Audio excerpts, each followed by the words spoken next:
আজকে যে ঠাকুরবাড়ি মমতা মায়ের নেতৃত্বে যে আন্দোলন এবং যে অনশন চলছে তার 11তম দিন, অত্যন্ত দুঃখের সঙ্গে কয়েকটা কথা আমি তুলে ধরছি। যারা মঞ্চে বসে আছেন, যারা অনশনে আছেন, সব প্রত্যেককে নিজের শরীরে ধ্যান রাখবেন। মমতা মাতা আছেন, রঞ্জিত বাবু আছেন, গোসাই পাগলরা আছেন, কাজল গোসাই পাগলরা আছে, অনেকেই আছেন, হয়তো আমি অনেকে চিনি না। কিন্তু আজকের যে কাহিনী, আজকের যে দুর্দশার যে কথা আজকে ভারতবর্ষের মধ্যে বাস করে দেখতে হচ্ছে এসআইআরটাকে নিয়ে, এটা একটা এসআইআর না, এটা একটা ঘুরপথে এনআরসি বলতে পারেন। কারণ এই যে চক্রান্ত, এই চক্রান্তের পিছিয়ে আমি গত 7 বছর থেকে 8 বছর ধরে লড়াই চালাচ্ছি। আমি আপনাদের সঙ্গে সবসময় আসি এবং আগেও থাকবো। সকলেই জানেন, আমাদের মমতা মাতা জানেন যে ধর্মপ্রাণী দেশ পড়ে এই মোদী সরকারের বিরোধিতা করেছিলাম, অন্যায়ের প্রতিবাদ করেছিলাম। সরকারের বিরোধিতা নয়, এটা একটা হিটলারের যে কালচার তার আমি বিরোধিতা করেছিলাম। কারণ আমার সঙ্গে যে অন্যায়টা হয়েছিল আজকে প্রত্যেক ভারতবাসীর সঙ্গে কিন্তু হতে চলেছে, কারণ এটা একটা হিটলারের শাসন চলছে। আজকে ঠাকুরবাড়ির যে ঐতিহ্য, ঠাকুরবাড়ির যে সংস্কৃতি, ঠাকুরবাড়ির যে ভক্তি, সেইটাকে তারা হাত দিয়েছে। কারণ সেই হাত কিন্তু আর টিকতে পারে, সেই হাত কিন্তু এই মমতা মাতার নেতৃত্বে হাত কিন্তু ছেড়ে ফেলে দেওয়া হবে। এই যে হিটলারি সরকার যে ধরনের ব্যবচার, যে ধরনের দুর্নীতি, যে ধরনের ভ্রষ্টাচার, যে ধরনের দাসত্ববোধের যে প্রধান করার চেষ্টা করছে, সেটা বাংলার মানুষ, বাঙালি এবং পুরো ভারতবাসী কিন্তু মেনে নেবে না। আজকে আমি কোনো রাজনীতি হয়তো করি না, এটা কোনো রাজনীতির বাড়ি নয়, রাজনীতির ঘর নয়।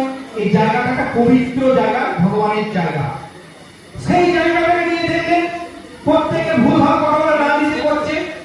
আমাদের সাধু গোসাইয়ের যে অনশন চলছে, তারা মৃত্যুর সঙ্গে পাঞ্জা হচ্ছে, অথচ কিন্তু সেটাকে নিয়ে কিন্তু রাজনীতি করা হচ্ছে। কারণ এখন বর্তমানে প্রতিটা রাজনীতির রং ভুলে গিয়ে সাধু গোসাই পাগল এবং প্রত্যেকের মতো হয় এবং যেভাবে মতো হয় ছোট বাড়াতে দেশে এবং দেশ থেকে যে ধরনের ব্যবসা শুরু করার চেষ্টা হচ্ছে, প্রত্যেকে আমি চাইবো তোমার পাশে এসে দাঁড়া সকলে। আজকে যদি আমি একজন প্রাক্তন কমান্ডার হিসেবে দাঁড়াতে পারি, তাহলে আমরা কেন পারবেন না? এই দুঃখটা কি জানেন? যখন আসামে এনআরসি 19 লক্ষ বেনামে করে দিল, তখন আমার একজন সেনা জওয়ান ফোন করলো আমাকে, বলছি জানেন আমি সেনাতে 21 বছর চাকরি করেছি, আর আমাকে বেনামে হতে হচ্ছে। কারণ কি? আজকে একজন সেনাবাহিনীতে 20 বছর 20 বছর দেশ সেবা করা যদি বেনাগরিক হতে হয়, তাহলে বুঝতে পারছেন এই ভারতবর্ষের অবস্থা কোথায় এসে যাচ্ছে। কারণ আজকে যে ধরনের ব্যবচার শুরু করেছে আমাদের সরকার, ভারতবর্ষের সরকার, এর আমি তীব্র প্রতিবাদ এবং নিন্দা জানাচ্ছি।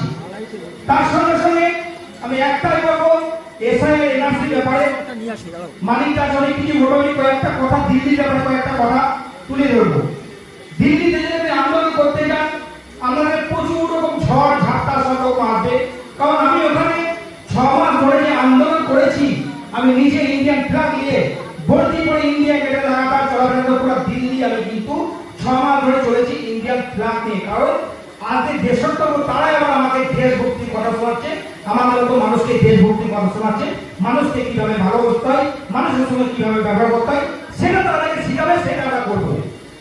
এটা কি মানা যায়? কোনোদিন মানা যায় না। কারণ আজকে যে পরিস্থিতির সৃষ্টি করেছে ভারতবর্ষে, আমি সাধু গোসাই পাগল যারা আছেন, যারা অনশন করেছেন, আজকে যদি এখান থেকে যদি কোন রকম সময় না হয়, আমি এটুকু বলতে পারি, দিল্লি যদি যাই আমি সঙ্গে আছি, আপনাদের সঙ্গে থাকবো, যেতে হলে যাবো, মধ্যে যাবো, এটাই আমার অঙ্গীকার। সকলে ভালো থাকবেন, সুস্থ থাকবেন এবং আমি সুস্থ থাকার শুভকামনা করছি। সবাই ভালো থাকবেন। জয় হিন্দ, জয় ভারত, বন্দে মাতরম।